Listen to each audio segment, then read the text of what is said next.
Uncle Dapo ni o. Uncle Dapo ni o. Uncle Dapo ń wá mi níjà. Wọ́n wá mi níjà gidi gan. Màá fi wọ́n yín o. Wọ́n rán àwọn mídíà wọn jáde sí mi. Wọ́n ní kí àwọn mídíà wọn kó report page mi. Uncle Dapo wọ́n ní káwọn mídíà wọn kó report page mi. Ọmọ àlè làwọn olóṣèlú Nàìjíríà yìí o. Bàbálà ọmọ àlè ni wọ́n Ọlọ́run. Ẹ fẹ́ kéèyàn sọ̀rọ̀. Ẹ máa ṣe nǹkan burúkú. Èyàn máa pè yín sákìyèsí. Mi program tó dẹ̀ ṣe níjẹrin mi ò bu Uncle Dapo. Wàláhì ẹni bá rí program yẹn mi ò bu Uncle Dapo. Wọ́n ń pa àwọn ọmọ Sápàdé Polytechnic ní Ìjẹ̀bú. Wọ́n ń pa wọ́n ni. Àwọn family wọ́n dẹ̀ send video. Mo dẹ̀ sì ń gbọ́rọ̀ wípé wọ́n máa ń pa wọ́n ní Sápàdé Polytechnic ní Ìjẹ̀bú yẹn ti pẹ́. Mo ti ń gbọ́rọ̀ wípé wọ́n máa ń pa wọ́n ti pẹ́ láti last year ni. Wọ́n náà máa ń pa wọ́n bẹ̀ yẹn ni. Àwọn ọmọ tó dẹ̀ pa níjẹrin yẹn, àwọn family ẹ̀ dẹ̀ send mo fi wọ́n wà lórí page bá. Àwọn family ẹ̀ dẹ̀ send video yẹn sí mi ọmọ tó pa. Àwọn student náà tó dẹ̀ protest tó lọ sílé ọba bí baálẹ̀ dẹ̀ ni. Tó lọ sọ fún baálẹ̀ wípé wọ́n ti ń pa wọn kí baálẹ̀ wá nǹkan ṣe sí. Mo dẹ̀ fi video yẹn wọ̀n. Mo dẹ̀ rí wípé Uncle Dapo àwọn ni governor Ogun State. Mo dẹ̀ ń bẹ̀ wọ́n video yẹn wà bẹ̀ mi kan tún ní fi wọ́n ní wà lórí page mi o. Mo dẹ̀ ń bẹ̀ Uncle Dapo wípé ẹjọ́ tó lọ ẹ bá wa wá nǹkan ṣe sí pípa tó ń pa àwọn ọmọdé yìí pé èèyàn onírú aṣọ kó sọ wípé káṣọ fàyà. Uncle Dapo ẹjọ́ ẹ má jẹ́ kó pa àwọn ọmọdé yìí mọ́. Ẹ̀bẹ̀ ni mo bẹ̀ o. Ẹ̀bẹ̀ ni mo bẹ̀. Ẹ wá fẹ́ pa mí lẹ́nu mọ́. Ẹ wá ní káwọn mídíà yín àwọn mídíà tẹ́ dá síta wípé tó bá ti ń sọ̀rọ̀ yín láìda nǹkan tẹ́ ṣe sọ láìda nǹkan tẹ́ ṣe tí ò dá tó yẹ kẹ́ ṣe dáadáa tá à ń pe àkíyèsí yín sí àwọn mídíà yín torí mo ti gbọ́ ti pẹ́ náà pé ní ẹni gbogbo pátá lẹ ní mídíà pé gbogbo ibi tó bá ti sọ̀rọ̀ yín ẹ má ní kó gbé péjì yẹn wálẹ̀ ọ̀kọ́ rìpọ́ọ̀tù péjì yẹn mo ti gbọ́ ti pẹ́ èmi náà dẹ̀ rẹ́dì fún yín wàláì mo rẹ́dì fún yín wàláì tàláì small bit láì làsíláwà ṣe rí ní ìjẹrin yẹn tí mo ṣe program yẹn tán báyìí nígbà tó máa fi di ní àárọ̀ jẹta pé kí n wo àwọn Facebook mi wàláì máa fi gbogbo ẹ̀wọ̀n yín o èmi ò parọ́ mi parọ́ mọ́ yàn máa fi gbogbo ẹ̀wọ̀n yín nígbà tí máa fi wo ní àárọ̀ jẹta gbogbo Facebook mi máa rárùn pátápátá lọ ti report Ọlọ́run máa fi gbogbo ẹ̀wọ̀n yín lọ ti report fún Facebook ti suspend ẹ̀ ó ti suspend ẹ̀ àjẹké lánàá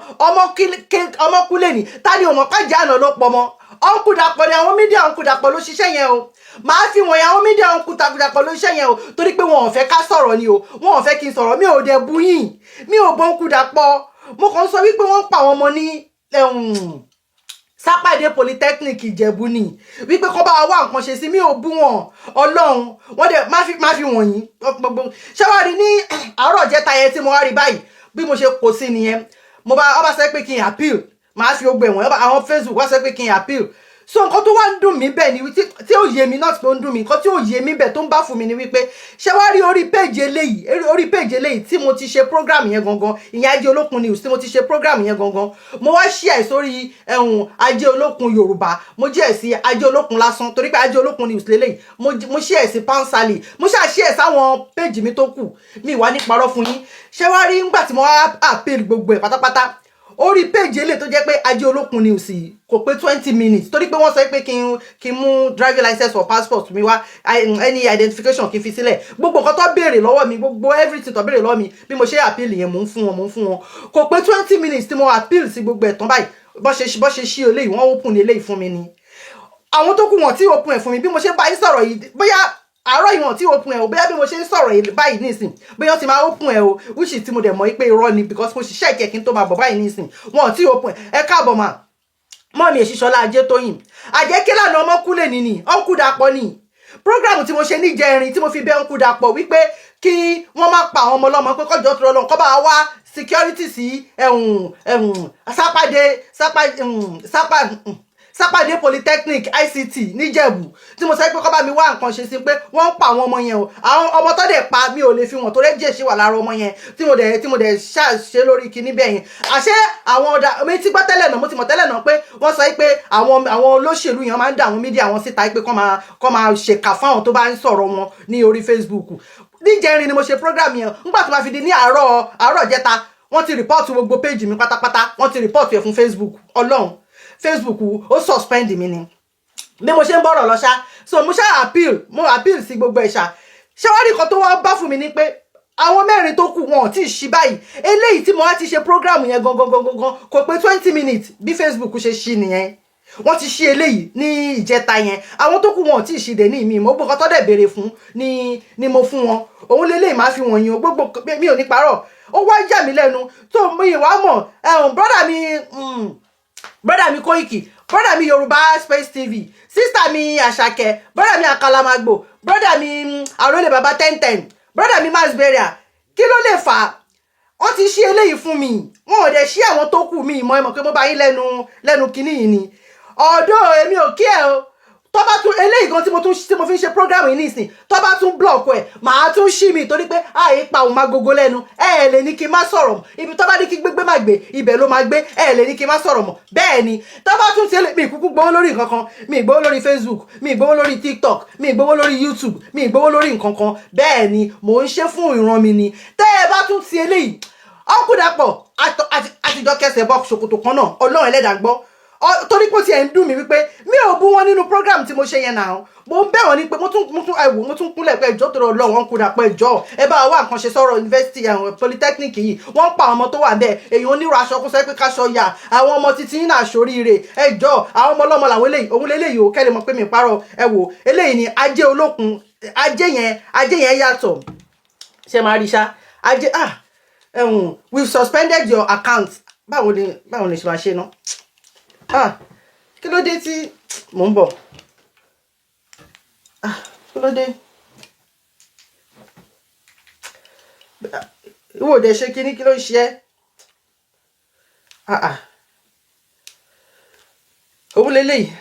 ṣe máa rí we've suspended your account ṣe máa rí ajé olókun lélẹ́yìí we've suspended your account kí ló dé tí ọ̀ ṣe wá rí we've suspended your account eléyìí ni ajé olókun lásán ẹ jẹ́ ìfìmí wọ̀nyí eléyìí ni ajé olókun Yorùbá we've suspended your account eléyìí ni ajé olókun Yorùbá eléyìí ni Salimot Bọ́ládalẹ́ we've suspended your account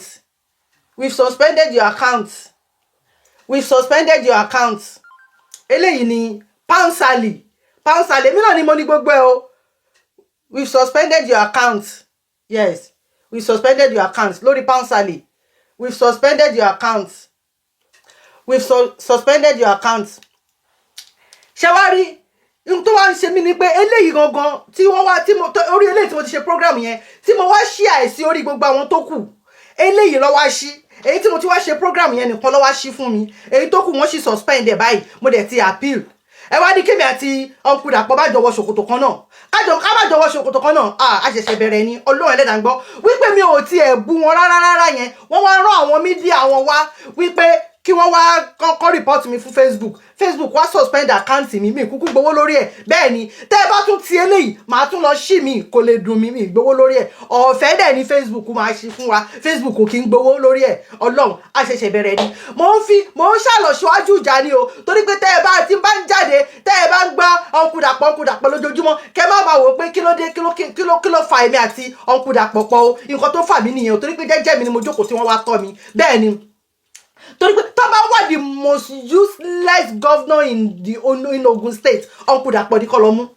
the most useless governor in Ogun State Uncle Dapo tẹ́lẹ̀tẹ́lẹ̀ máa rò pé bí bàbá Ọbásanjọ́ ni bàbá Ọbásanjọ́ ò ṣe governor ṣó ṣe governor ni president ni ẹ jẹ́ ká fi yẹn sílẹ̀ anyway the most useless leader anyway the most useless governor ní Ogun State Uncle Dapo ni Ọlọ́run ẹlẹ́dàá gbọ́ Uncle Dapo ni òun ni the most ẹ má jẹ́ kí n sọ pé in Ogun State in the whole southwest Uncle Dapo ni tó useless jù governor tó useless jù Uncle Dapo ni governor Dapo Abiodun ni bẹ́ẹ̀ ni ẹ tún wá block eléyìí o gbogbo nǹkan tí wọ́n máa fi block mi máa ṣe báyìí nísìn gbogbo nǹkan tí wọ́n máa fi report mi máa ṣe báyìí nísìn torí pé ẹ ti tẹ ọ̀ká ní irú mọ́lẹ̀ ẹ dẹ̀ máa rí ìjà ọ̀ká ni kí ló dé mi ò bú yín ká kúkú wá bú yín gbà yẹn ìgbà tí mi ò bú yín tẹ lọ report page mi tẹ lọ tó suspend tí Facebook tó suspend gbogbo àwọn page mi tá bá kú wá bú yín kán gbà yẹn bẹ́ẹ̀ ni ẹ lè pa mí lẹ́nu o àwọn ibi tabadiki gbégbé má gbé ibẹ̀ ló ń gbé bẹ́ẹ̀ ni ibi tabadiki gbégbé má gbé ibẹ̀ ló ń gbé Ogun State ti dojúrú nígbà yín kò sí kókó kí ni kókó yín lórí ìtẹ́ yẹn airport tẹ sọ pé ṣe gan pàápàá kò sí kókó lórí ẹ̀ kí ni kókó ọ̀nà òda kò sí kankan tẹ fi wúlò fún Olokun State ẹ kàn ń kówó wa jẹ ni Ọ̀túnba Gbénga Daniels gan ó bẹ́tà yín díẹ̀ tata ṣe complain ó bẹ́tà yín ẹni the most useless ẹ má jẹ́ kí n tún sọ nǹkan mi ní Ogun State governor ní Ogun State yẹn bẹ́ẹ̀ ni kí ni Dáúdà yín dà kí ni Dáúdà yín dà lórí ibi tẹwà yẹn àfi pátì yìí nìkan náà ni pátì la máa rí yín sí pátì ni kárí mi lẹ máa ṣe káàkiri kẹ́ẹ̀dẹ̀ máa gbóbìnrin obìnrin yìí náà ni ó ti fobìnrin ṣe yín area father spam donor public pọ́nrán owó wa lógun State lẹ́ná bẹ́ẹ̀ ni mo nẹ́nu láti sọ̀rọ̀ ọmọ Ogun State ni mí owó wa lẹ́ná ṣìnà yìí náà ni wọ́n ti fi ṣìnà ṣe yín ṣe nǹkan gidi kan sí sógun State kò sí lájorí kankan gidi kan tẹ́ ṣe sógun State àtúnwá sọ̀rọ̀ wípé wọ́n ń pa wọ́n ní sápàdé ICT Polytechnic níjẹ̀bú o ẹ bá wá nǹkan ṣe sí àwọn mídíà yín wá lọ suspend ọlọ́run report page mi ìkànnì gbogbo yín ìka láìdá ni ẹ fẹ́ ká sọ̀rọ̀ ẹ ń nà wá ẹ faṣọ dì wá lẹ́nu ẹ ní ká má ké ṣó possible ni kò pọ̀ àṣẹ ní sọ̀rọ̀ àjẹké lànà ọmọkúlẹ̀ ní tádé ọmọ apájà àná ló pọmọ jẹ ṣé bí ìjẹrin ni mo ṣe program tí mo fi bẹ̀yìn ìjẹta wọ́n dẹ̀ suspend gbogbo péjì mi ẹ ṣe wáyà kà ní gbogbo péjì mi làwọn mídíà yín lẹ ránṣẹ́ pé kọ́ suspend ìkà máa níyìn ká ní Nàìjíríà ni mo wà ní physical attack màlẹ́ máa fún mi àbẹ́ẹ̀rí pé ká ọ̀daràn ọmọ àlè làwọn politician wa ní Nàìjíríà kí ni ìtì ṣí má ṣọ́ọ̀kì mi o oh my god má jẹ́ kí Dàpọ̀ sọ pé orí òun mú mi o abẹ́ẹ̀rí pé ká sọ pé Nàìjíríà ni mo wà physical attack ló máa fún yàlájà àwọn láìṣe mi nìyẹn bẹ́ẹ̀ ni tàbí kọ́ ní kí DSS wá gbé yàlájà àwọn ẹ̀fẹ́ ká sọ̀rọ̀ ẹ̀ bá ti ya wèrè Ọlọ́run ti mú yín ẹ ti lé àwa sẹ́yìn òdì ẹ̀yin òdì tẹ̀dẹ̀ lé wa sí ìyàwó máa sọ̀rọ̀ ẹni ká máa sọ̀rọ̀ àti ní sọ̀rọ̀ àwọn tó wà Nàìjíríà tẹ́ ti halẹ̀ mọ́ tẹ́ ti fífí àti wọn lọ́kàn tẹ́ ẹ̀fẹ́ kọ́ sọ̀rọ̀ pẹ̀lú gbogbo orí burúkú tẹ̀ ń ṣe yẹn àwọn ni wọn ò ní lè sọ̀rọ̀ ìlú òyìnbó láwa wà ṣé ẹ ṣe nǹkan tá a sọ pé ẹ ṣe ni olórí burúkú ọmọ àlè ní allegedly bóyá ẹ̀yin gan lẹ ń pa àwọn ọmọ yìí tẹ́ ẹ ṣe fẹ́ ká sọ̀rọ̀ allegedly bóyá ẹ̀yin gan lẹ ń pa wọ́n ẹ ń fi wọ́n ṣètùtù àbí bẹ́ẹ̀ kọ́ election ti ń bọ̀ ẹ fi wọ́n ṣètùtù ẹ fi wọ́n rúbọ ẹ fi wọ́n borí kẹ́lẹ̀ pẹ́ lórí òṣèlú ẹ̀yin ọ̀jẹ̀lú burúkú yìí ẹ̀yin ìkà ọmọ ọlọ́mọ lódùn pé làbẹ́gúdé ọmọ ọlọ́mọ là ń ránṣẹ́ dé tòrútòrú ìkà yóò jẹ́ ṣe títí ẹ̀ bẹ́ẹ̀ gbogbo ilẹ̀ rán ọmọ yín lọ sílùú òyìnbó làwọn ọmọ yín ń gbádùn lọ ń jayé foreign àwọn ọmọ tó dẹ̀ ń pa tá à ń sọ yí pé ẹjọ́ torí Ọlọ́run ẹ bá wá solution sí òun lẹ́tún lọ ń report gbogbo page mi fún Facebook ẹ ti ya wèrè Ọlọ́run ẹlẹ́dàá ń gbọ́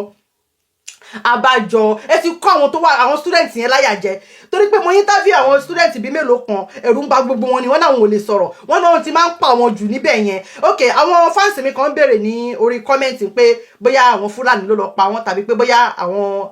ọmọ court ló lọ pa wọ́n kì í ṣe àwọn ọmọ court o kì í dẹ̀ ṣe àwọn Fúlàní ló lọ pa wọ́n o bẹ́ẹ̀ ni kì í ṣe àwọn ọmọ court kì í dẹ̀ ṣe àwọn Fúlàní àwọn olè ló máa ń lọ bá àwọn students yẹn àwọn olè torí pé ilé wà lára àǹdíbẹ̀ yẹn àwọn olè torí kò sí security náà ni àwọn olè lọ ti dojú sọ bẹ̀ yẹn wọn lè ṣe kọ́ máa pa àwọn ọmọ ọ máa lọ síbẹ̀ ọ máa lọ jí laptop wọn gbé ọ máa lọ gbowó lọ́wọ́ wọn ọ máa lọ ṣe oríṣiríṣi wọn á wọ àkáǹtì wọn wọn á gba fóònù wọn wọn á gba gbogbo ẹ̀ ìwọ ọmọ tó bá ti ṣagídí wípé bẹ́ẹ̀ ọ máa pa wọn ni ó lè ní kì í ṣe àwọn ọmọ kọ́ọ̀tì ló ń pa wọ́n àwọn ọmọ kọ́ọ̀tì kọ́ Fúlàní ò dẹ̀ lọ pa wọ́n àwọn olè lọ́ máa ń lọ síbẹ̀ yẹn wọ́n ti dájú sọ skul yẹn wọn ò lè ṣe láti last year lọ sí tèmi ti mọ̀ o wọ́n ti ń pa àwọn ọmọ ti pẹ́ o but àti last year lèmi ti ń gbọ́ pé wọ́n máa ń pa ọmọ máa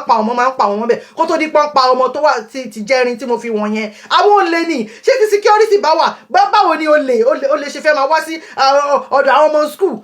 àwọn ọmọ tó jáde ńlẹ̀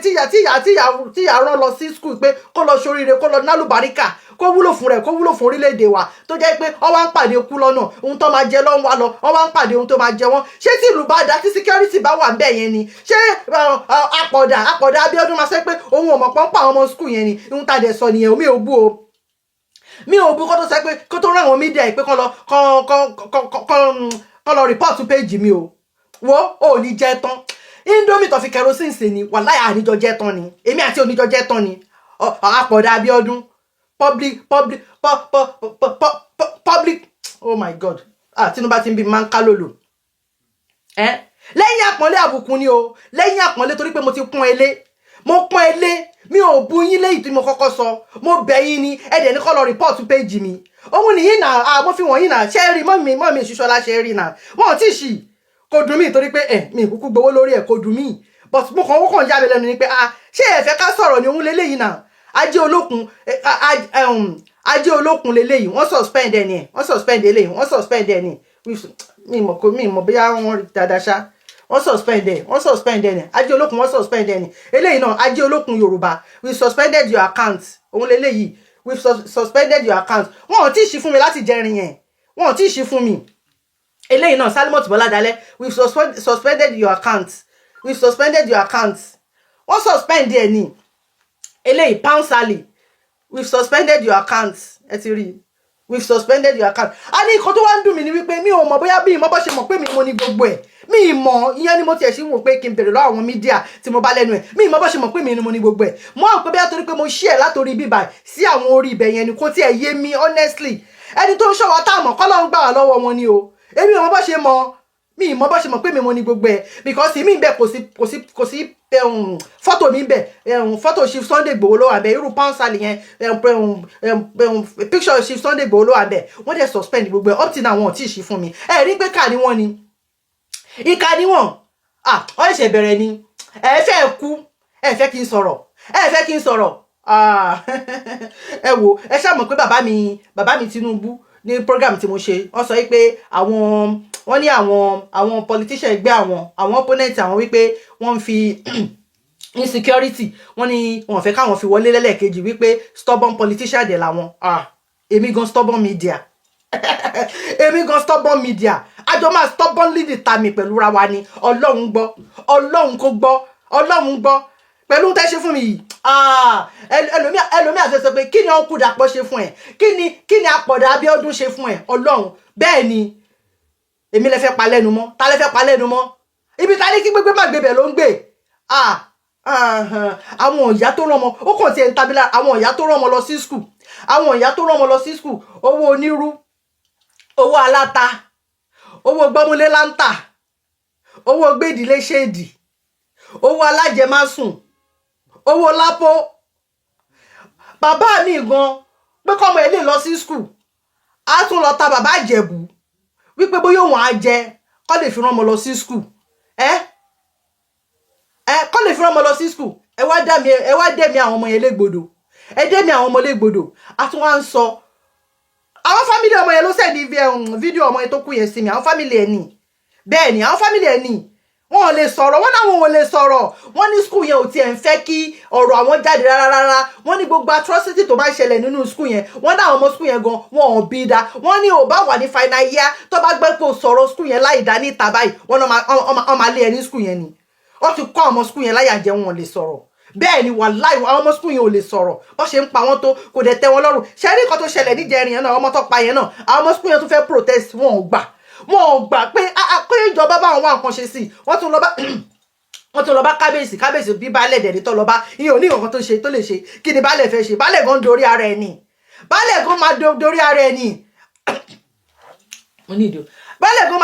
ẹ̀ ni wọ́n bá wa bá ńlá atrocity tó ń ṣe nínú skul yẹn wọ́n ò dẹ̀ ṣe nǹkan kan gómìnà ò dẹ̀ ṣe nǹkan kan wọ́n ò dẹ̀ ṣe nǹkan kan a dẹ̀ ń pè wọ́n sákèsì wọ́n dẹ̀ ṣorí bobo bíi mi ìfẹ́ bú wọn bẹ́ẹ̀ ni mi ìfẹ́ bú wọn àìpò má gogo lẹ́nu o ò lè ní kí má sọ̀rọ̀ ẹ bá wa pé gómìnà Dàpọ̀ Abíọ́dún o kọ́ wá nǹkan ṣe sí ICT Polytechnic Ìjẹ̀bú o wọ́n ti pa ọgbà àwọn student tó wà bẹ́ẹ̀ tán o òun la sọ yí pé kọ́ bá wa wá nǹkan ṣe sọ́rọ̀ àwọn student tó ń pa ní ICT àwọn olè lọ́lọ́ ń pa wọ́n o wọ́n rán àwọn mídíà àwọn kó wá block gbogbo péjì mi ni o wọ́n ti report gbogbo péjì mi o Facebook ti suspend péjì mi o mi ìmọ̀ oríṣi tó jẹ́ pé lẹ́yìn nìkan lọ́ ṣe fún mi mo dẹ̀ appeal o mo ti appeal sí gbogbo ẹ̀ o márùn-ún lọ block ẹyọ kan lọ release fún mi bẹ́ẹ̀ o ọkùn Dàpọ̀ Abíọ́dún ni o wọ́n ti pa àwọn student ICT Polytechnic tán ẹ ṣẹ̀ṣẹ̀ bẹ̀rẹ̀ ni ẹ káàbọ̀ bọ́ra mi Ìdòwú Matthew ẹ káàbọ̀ ibi tá a bá ní kí o gbé má gbé ibẹ̀ ló ń gbé o wo tí bá tún ṣe lè tán ẹ tún block ẹ̀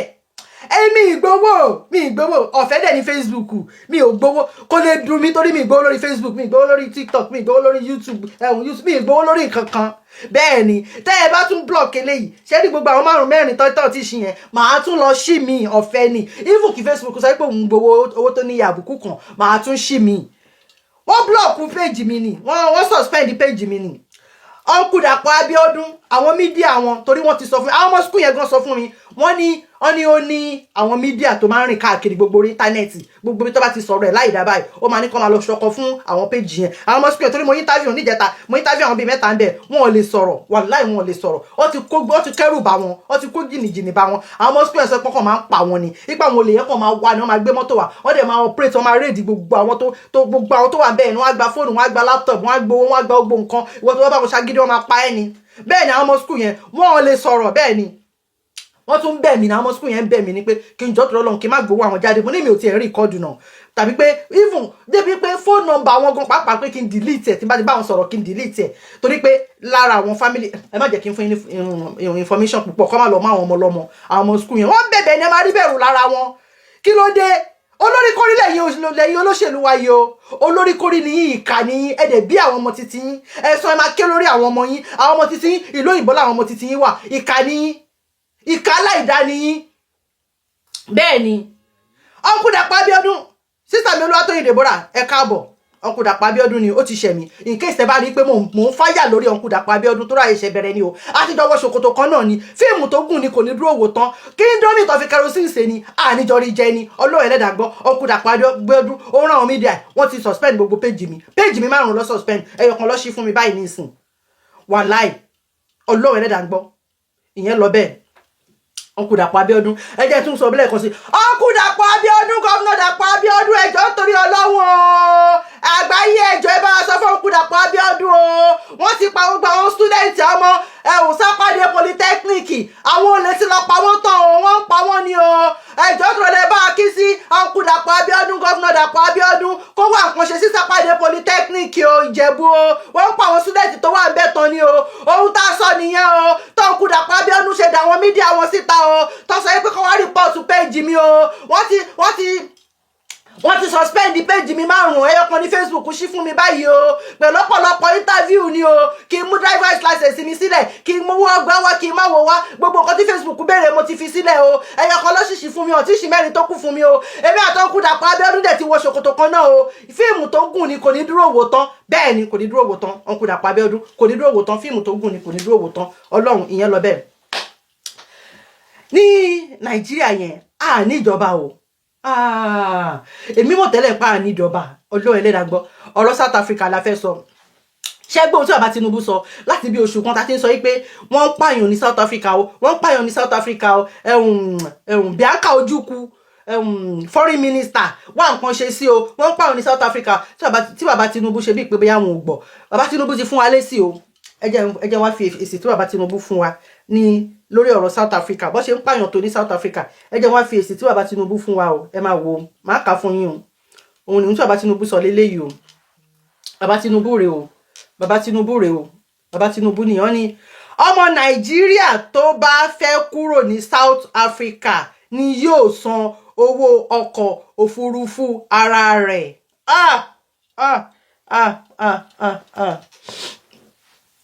ojú gbà mí tì fún Nàìjíríà Ọlọ́run ojú gbà mí tì fún Nàìjíríà bàbá Tinubu ló sọ̀rọ̀ yẹn jáde o òun lélẹ́yìí òun nìyí bàbá Tinubu rèé wọ́n ní ọmọ Nàìjíríà tó bá fẹ́ kúrò ní South Africa ni yóò san owó ọkọ̀ òfurufú fúnra rẹ̀ that is to say àwọn kọ́ làwọn ràn yín lọ àwọn dẹ̀ kọ́ ni àwọn máa gbé yín wá padà ṣé bí yóò bá sọ pé ìgbà pọ́njú là ń mọ̀ rẹ̀ Yorùbá náà dẹ̀ ló sọ pé abiyamọ kì í gbọ́ gbé ọmọ rẹ̀ kó má ta ti wèrè tó bá yá ìyá wa Madam Olúrẹ̀mí Tinubu wọ́n á jáde wọ́n á sọ pé àwọn ni ìyá 250 million ọmọ Yorùbá ọmọ Nàìjíríà ọmọ Nàìjíríà ṣé àwọn tó wà South Africa ní ìsìn ṣé wọ́n ń ṣe ọmọ Nàìjíríà mọ́ ni Ghana lẹ́ẹ̀lẹ́ bẹ́ẹ̀ yẹn Ghana ò náwó tó wà ní Nàìjíríà o Ghana lẹ́ẹ̀lẹ́ bẹ́ẹ̀ yẹn Ghana gbé plane sílẹ̀ o ó lọ fi kó àwọn ọmọ wọn ní South Africa o àwọn African country míì wọ́n gbé plane sílẹ̀ o wọ́n lọ fi kó àwọn ọmọ wọn ní South Africa torí pé ọ̀rọ̀ South Africa yẹn ó ń gbóná lójoojúmọ́ ló ń gbóná sí àwọn ọmọ yẹn ò gbà rárá Ọlọ́run wọn ò gbà wọ́n dẹ̀ ń pa wọ́n ni bóyá kí n tiẹ̀ fi wọ̀nyí kọ́ kúkú block ẹ̀ ọmọ tó pa ní sápàdé yẹn mi ìfẹ́ fi wọn náà nítorí ẹ̀jẹ̀ wà bẹ́ẹ̀ ni mi ṣe fi wọn tó bá pè yẹn ni mo fi wọn ní ìsinmi màá nítorí Ọlọ́run ló tiẹ̀ ní má fi wọn màá nítorí ẹ̀ ní Facebook ṣe suspend page mi ò fi wọn jọ yẹn mi fi wọn Ọlọ́run mi fi wọn so kí kúkú fi wọn báyìí ní ìsìn kọ́ kúkú gbé lọ náà ni Ọlọ́run ẹlẹ́dàá gbọ́ bí àwọn tó ń pa ní South Africa wọ́n ti ẹ̀yìn tí ọmọ Nàìjíríà gidi gan ní South Africa ṣé wá ok ẹ jẹ́ kí n máa sọ̀rọ̀ lọ bẹ́ẹ̀ ni wọ́n yẹ̀ tí ọmọ ẹ̀ ní pé kílà làwọn olórí wa yìí kílà ni wọ́n ń ṣe leader ṣó yẹ kí rọ̀rọ̀ bẹ́ẹ̀ yẹn máa jáde lẹ́nu bàbá Tinubu wípé ọmọ Nàìjíríà tó bá fẹ́ wá ọ̀hún tí ẹ pé president South Africa pé òkè o ẹ fún àwọn ọmọdé yìí kó tiẹ̀ jẹ́ pípé lásán Ìjẹ̀bú ní àjòjòwò lọ àjòjòwò lọ àjòjòwò lọ Ìjẹ̀bú ló sọ bẹ́ẹ̀ wípé àjòjòwò lọ kó tiẹ̀ pé president South Africa wípé òkè àwọn ọmọ mi làwọn ọmọdé yìí mi ò lè gbé plane sílẹ̀ torí pé ìnáwó tí mò ń ṣe election ló bá mi bí mo ṣe wà yìí ṣùgbọ́n ẹ fún wọn ní time kó fi organize ara wọn oníkálùkù á mú owó ara títí ẹ̀ á fi wá pé mi wọ́n kò fi wọ́n sílẹ̀ bẹ́ẹ̀ nígbà tí bàbá Tinubu tó máa sọ̀rọ̀ wọ́n sọ wípé ọmọ Nàìjíríà tó bá di South Africa fúnra rẹ̀ ni kó wá sí Nàìjíríà on your mandate we shall stand Ọ̀yọ́ ṣe rí Ọ̀yọ́ mandate báyìí ṣe rí Ọ̀yọ́ mandate báyìí torí Ọlọ́run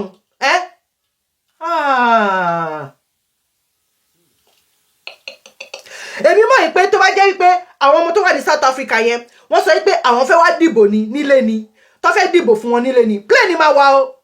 plane máa wà tó máa fi gbé wọn o Ọlọ́run ẹlẹ́dàá gbọ́ Ọlọ́run may Nigeria never happen to you o Nigeria ti happen sáwọn tó wà ní South Africa o mi ò fi yàn wọn o ó ń dùn mí ni o Ọlọ́run ṣẹ́rí nínú wọn bẹ̀rẹ̀ nísìn nínú àwọn South Africa bẹ̀rẹ̀ nísìn a máa ráwọn tó wá sọ pé kíní kan ló máa wọlé Ọ̀yọ́ mandate ló máa wọlé Ọ̀yọ́ mandate ló máa wọlé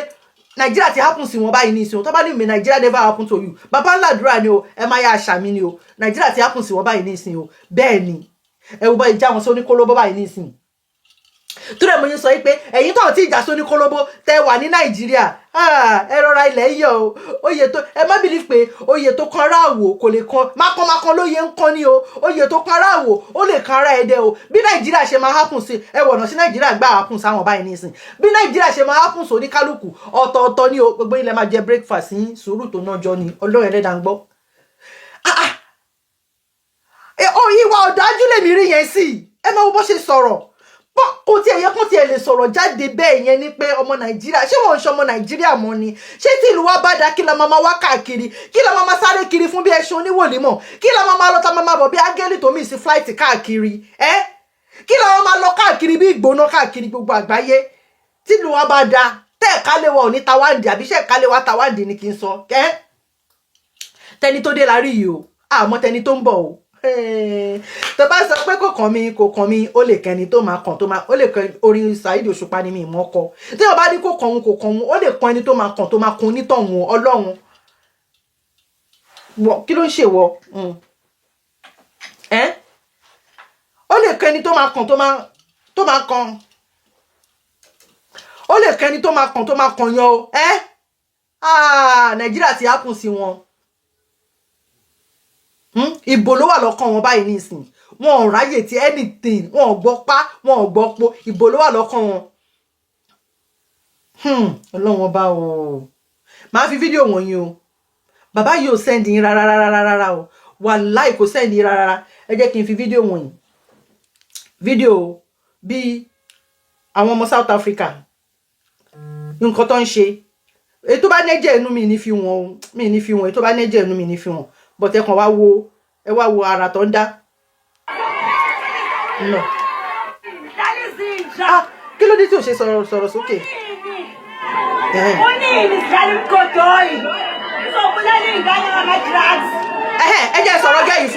ẹ jẹ́ sọ̀rọ̀ gẹ́yì fún yín olórí wọn nìyẹn o olórí àwọn tí ó ń dá protest yẹn sílẹ̀ ni o ẹni kí ni reason tó ṣe tínú ṣe ń bí báyìí nísìn wọ́n sọ pé boyfriend ẹ̀ pé ọmọ Nàìjíríà ni boyfriend ẹ̀ ìyẹn wá disappoint ẹ̀ ìyẹn ò fẹ́ mọ́ àwa Nàìjíríà gan apá ìwà wa ò dáa èèyàn ọkùnrin wa Nàìjíríà kí ló dé ṣé bèbí yóò fine ni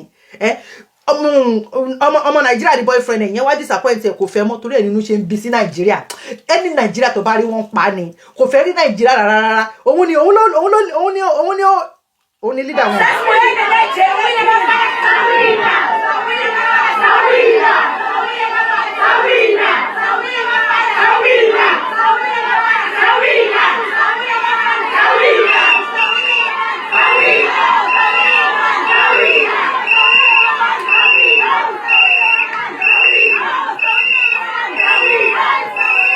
Protest ni o wọ́n wá ọmọ Nàìjíríà kiri ni màá fi wọn yóò pọ̀ o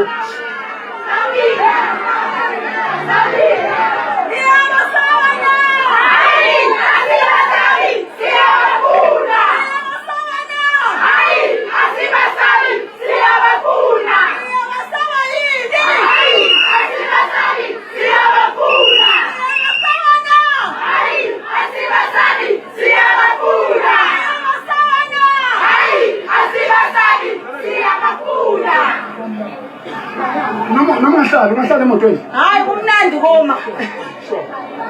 Awuniya o. Niyaphi Jade. Sakhi baba. Sawina labana sawina.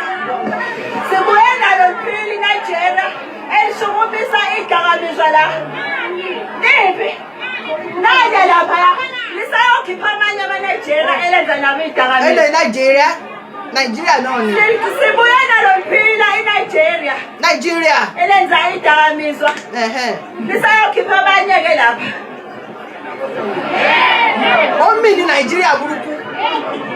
Torí ọmọ Nigeria disappointed. Sibuyena loliphethe idakamizwa kanje iNigeria.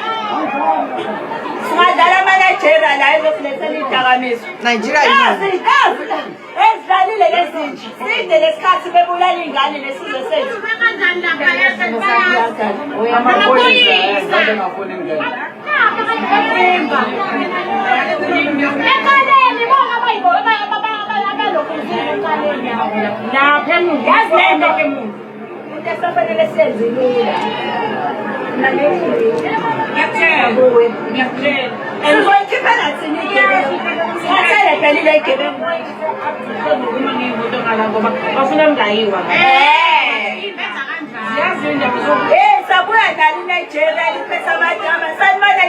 Nigeria. Sibona lolikhethe idakamizwa seliyokhipha ezinye ke manje. Awusidlalile lezinje zenethu silethele idakamizwa. Awusaphila kwathi naphela. Hayi sizayizwa.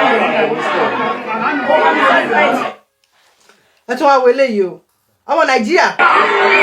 South Africa here. South Africa here.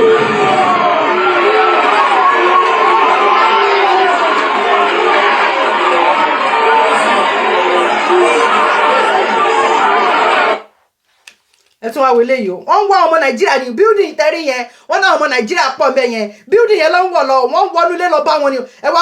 wo bọ̀bọ́ kan tó mú. Ẹ wá wo bọ̀bọ́ kan tó mú nísìn.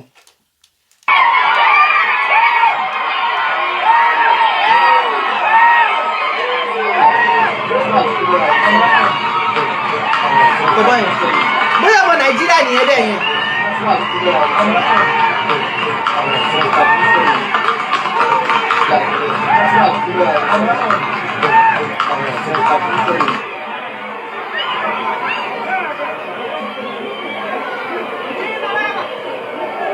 Bàbá yẹn òun lọ sọ lọ́wọ́ lẹ́yìn yẹn ò tọ́ ń lọ yẹn o. Ṣèlú. Pẹ̀lú ọlọ́pàá wọn ni o. Àtọlọ́pàá wọn náà ni. Wọ́n wọnú ilé lọ báwọn èèyàn ni. Building yẹn building yẹn ọ̀nà ọmọ Nàìjíríà ló pọ̀ bẹ́ẹ̀.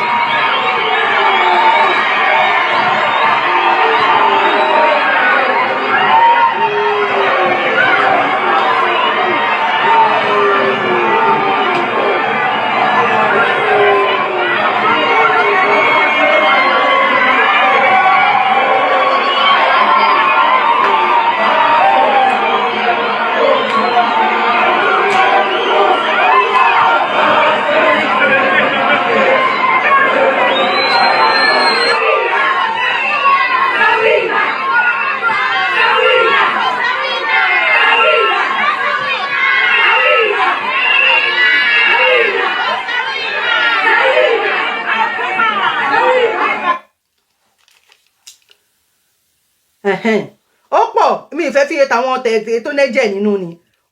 mo ní ó pọ̀ lọ wọ́n máa wọlé lọ bá wọn ni wọ́n ti ń wọlé lọ bá wọn ní ìsìn bẹ́ẹ̀ ni ó ń pa wọn ni àwọn ọmọ Nàìjíríà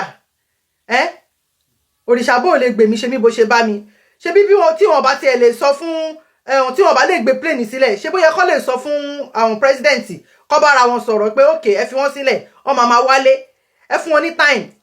tàbí kó sọ pé kó fi wọ́n sílẹ̀ kó má pa wọ́n mọ́ wọ́n sọ yẹn o wọ́n sọ pé àwọn ò lè ẹ rí pé wọ́n kí ẹ nípa láì fún yín wọ́n rán yín wọ́n rí yín àwọn ìtókù náà jẹ́ nínú ẹ má jẹ́ ń fi wọ́n ẹ má jẹ́ ń fi àwọn ìtókù náà jẹ́ nínú bẹ́ẹ̀ ni ẹ má jẹ́ ń fi wọ́n rí yín wọ́n rán yín ṣé wá rí èèyàn kan ní Aso Rock yẹn ní house yẹn wàláì gbogbo àwọn politician yóò gbádùn yín mi ò mọ nǹkan tó dé ọlọ́run ẹ mọ nǹkan tó ń bọ̀ wá fún yẹn èèyàn ọmọ Nàìjíríà o ṣé wá rí ní house yẹn èèyàn kan péré ni mo rí kò sí èyí tó gbádùn nínú wọn náà èèyàn kan tó gbádùn nínú wọn tó sọ̀rọ̀ gidi òun ni Oshiomole Senator Adams Oshiomole òun nìkan ló gbádùn tó sọ̀rọ̀ gidi ó wá sọ̀rọ̀ gidi o olórí burúkú ọmọ òṣì Akpabio olè torí báńkù bíi màálù tó fi ń ṣọ̀kú ìyá jẹ yẹn tẹ bá gbọ́ ohun tó fi bàjẹ́ olórí burúkú tiẹ̀ nìyẹn náà ìyẹn Adams Akpabio olè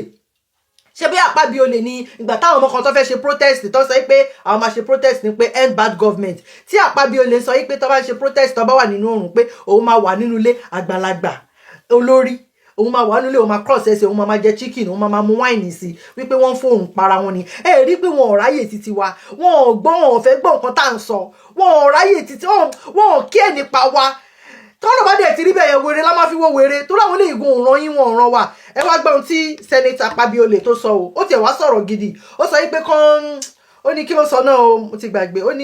ní kán naturalize MTN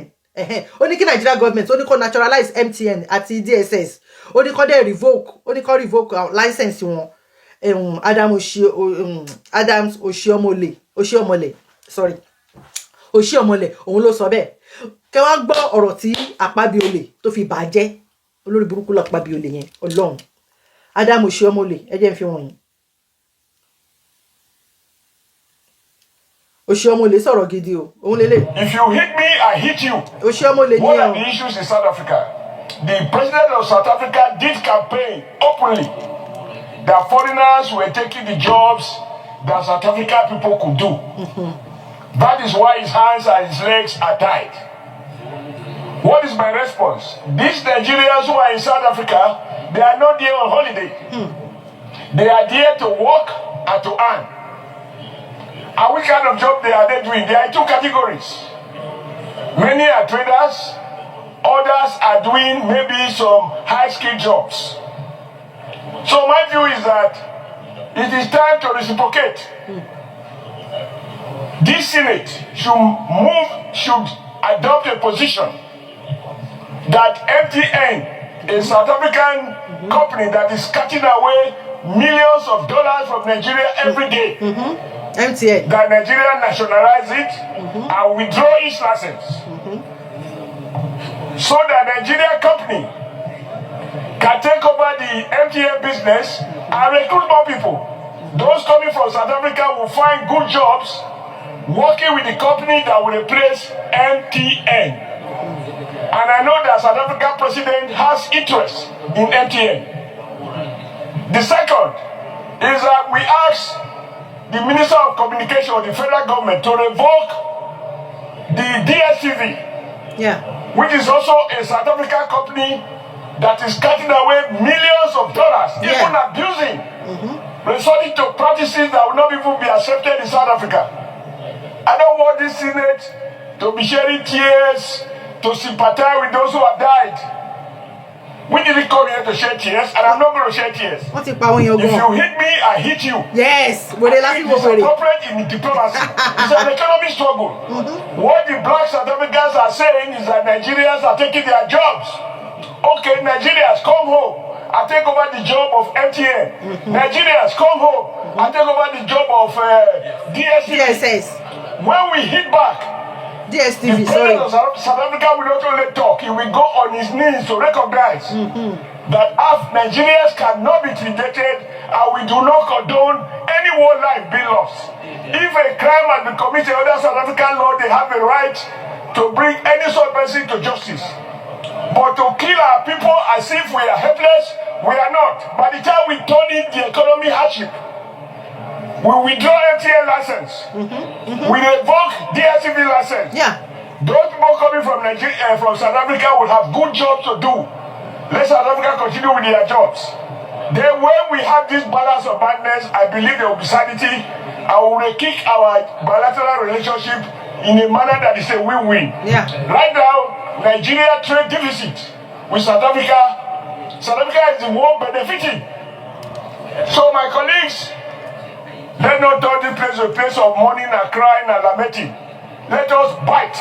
in a manner that they will be the one begging. Yeah. I so hold and I persuade my colleagues that when it comes to prayers, we should include these two prayers. That MTN license be withdrawn,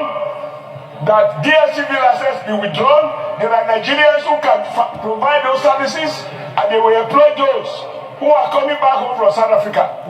You bite me once, I bite you twice. Thank you, Mr. President. Thank you, Senator Alero Ford.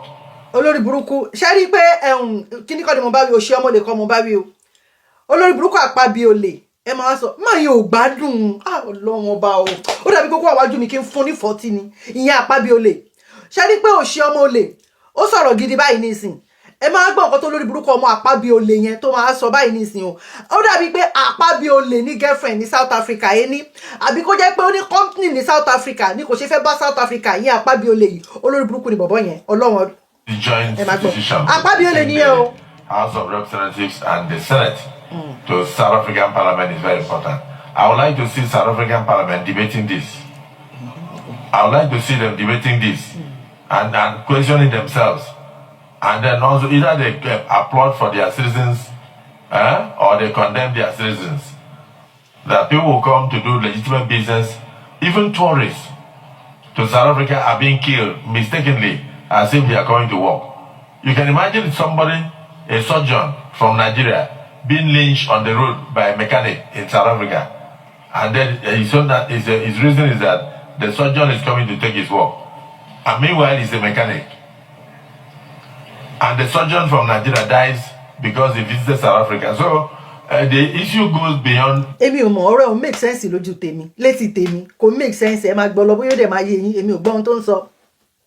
Surgeon mechanic. Rhetorics. It goes beyond rhetorics. So I think it's something that we must let's look at the prayers. If they are not enough, then we strengthen the prayers and then we take actions from there. Ṣé prayer ló sọ àbí kí ni? Kò yé mi. Ṣé prayer ló sọ ni àbí pé kí ni? Prayer nínú nǹkan tá à ń sọ bí èmi ò gbóyìnbó mi lọ I no go school English I no gbọ́. Ṣó ní mi ti ẹ̀ gbọ́. Just too much on this. You have something to add? You have something to add? Ẹ jọ̀ọ́ kí ni kókó nǹkan tẹ́rí tó sọ nínú gbogbo nǹkan tó sọ yẹn àwọn Oshiomole sọ̀rọ̀ bàǹtàbàǹtà sílẹ̀ wípé okay o káwọn nationalize MTN àti DSTV káwọn dé revoke license wọn wípé kí ló ti ẹ̀kọ́ yẹn ló ní if you hit me I hit you ó ní if you hit me I hit you that means pé bòde la fi ń wo wèrè bẹ́ẹ̀ ni gbogbo nǹkan tí Oshiomole tó sọ Adams Oshiomole Senator Oshiomole gbogbo nǹkan tó Oshiomole tó sọ tó ń ka lára ẹ máa rí pé ó ń ka lára ẹ máa wá wo bí Akpabio bó ṣe fẹ́ ẹnu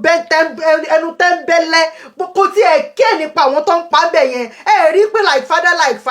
like son ni Ọlọ́run ní Akpabio yìí ṣé yìí rí ọ̀rọ̀ gidi kan tó sọ ó dàbí pé ó ní kó máa pray gan pàápàá pé tí prayer ò bá wá wọ́ọ̀kì mẹkáníìkì kan surgeon kan kí ló kàn á pẹ̀lú gbogbo yẹn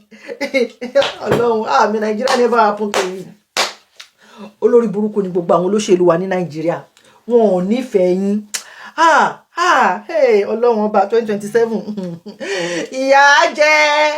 ìyà jẹ pàṣàpàṣà sí wọn lára Abọ́lọ́lá ń sọ fọ́mọlúàbí tó bá dé ní àádó díndín èyí tí mo sọ lẹ́ni kò ní run mí ẹni tó bá sọ pé kí n má padà wá kí n má rí mi sọ èyí tàbí fọ́gbọ́ lọ́gbọ́n gbọ́